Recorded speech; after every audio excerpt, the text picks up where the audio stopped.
team has been secured. Jayson Tatum feels disrespected and who's pissed off.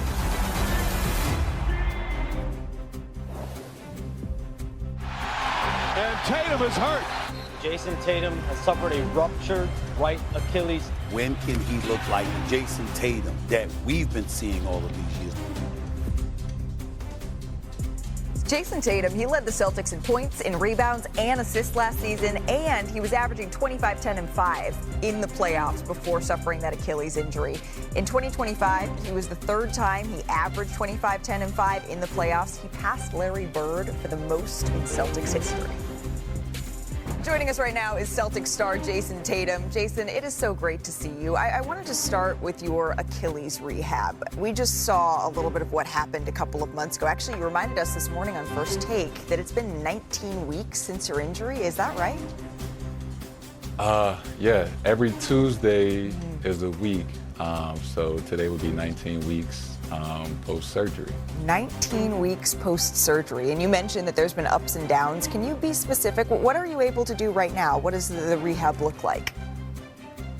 It's been a gradual transition. I would say right now the period I'm in is getting pretty much back to like ramping up basketball workouts. Yesterday I had my first on-court basketball workout for about 15 to 20 minutes, and it just felt really natural.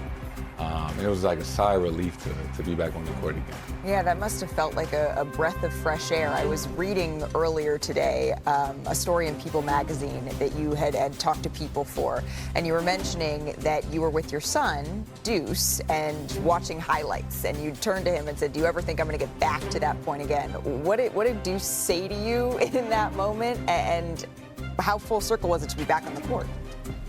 Yeah, Deuce is in second grade now, so he's reached the iPad status, and all his friends at school watch basketball highlights. So we were on the couch, and he was watching my highlights from like high school and college, and he was like, Daddy, look when you did this. I was like, yo, Deuce, you think Daddy ever be able to do that again? And in an innocent way, he looked at me, he was like, of course.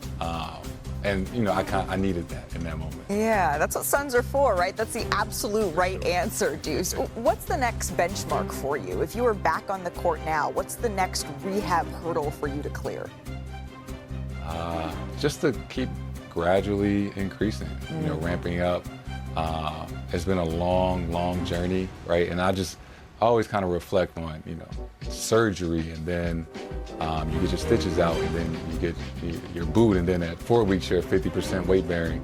You know, part of the reason I'm here is to announce my partnership with Vertex Pharmaceuticals. There was a period where at 4 weeks I was introducing new things, and you know, I was starting to feel some discomfort and some pain, and that's when I had a conversation with my doctor, and we went through my medical history, and that's when he prescribed me Jornavix, which is a non-opioid medicine for moderate to severe acute pain. And you know, like anything, it has side effects, but that's why you talk to your doctor.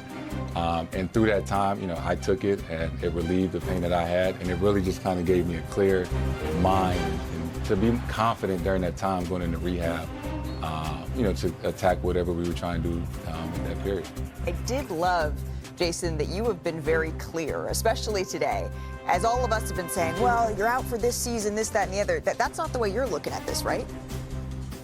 I keep emphasizing the most important thing is making a full recovery, being 100% before I step back on the floor. I'm working towards something, and like I said, I'm not rehabbing 6 days a week for no reason. So you know, we'll see.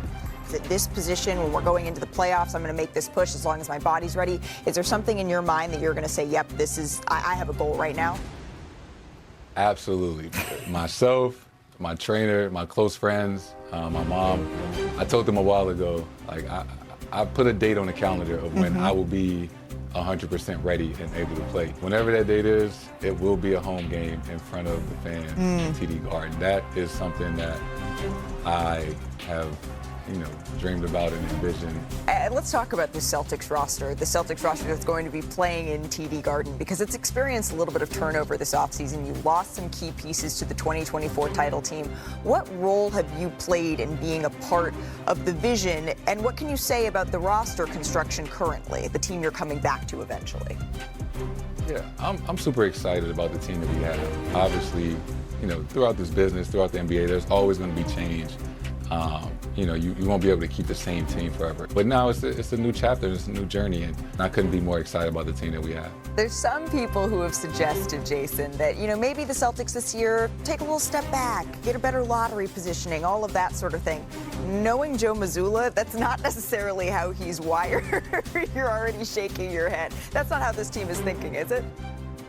No, it's not even just a Joe thing. It's the way our organization is ran. Is the culture that we've set, it's the standard that we have, regardless of who's on our team, that we have to go out there every single night and play to that standard. And that's, the Boston Celtics way, and that's compete for championship. I want to talk about Jaylen Brown. What are you expecting from him? What conversations have you guys had? You've been partners for a very long time, and he's going to have to carry the mantle for a little bit without you. No, absolutely. It's, understanding JB's All-NBA player, Finals MVP, he's won a championship, right? He's one of the most talented guys in the NBA. It's just really being that guy for, a while and understanding that, he's been in this position before. Throughout the season, there's times where guys are out or whatever, and you just have a bigger role throughout the season. Now it's going to be from the beginning. And like I said, between JB and the rest of those guys, that everybody's going to have, a larger role, and fingerprints going to be more in the game. But this is what they're built for. Yeah. These guys are champions. This did tickle me a little bit. Did you see Jaylen Brown? He was streaming live over the past weekend, and he was asked if he had one person to call for $100,000, who it would be. Just for viewers who haven't seen it, check it out. Call Peyton real quick, see if he answers. Y'all think Peyton gonna answer? He ain't answering game. Crazy. Let me see D-White. Let me go, D-White. They on 0 for 2, gang. I just worked out with Nimi. Nimi better pick up. Damn. From Nimi, 0 for 3. I'll smash Jordan in the back of the head. Shall we 0 for 4, gang? This is my last one. This is my last line. See the block. 0 for 5. What is going on? I called 5 teammates and nobody picked up, but I forgot I changed my number. He just changed his number? So I saw that the next day, and it's like, ironically, I had my phone in my hand, and I seen this, unfamiliar number come across my phone. I'm like, yo, who is calling me?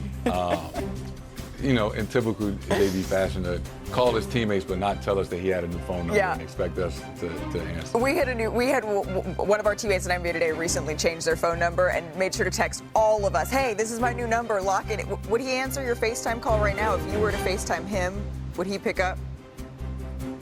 I like to think so.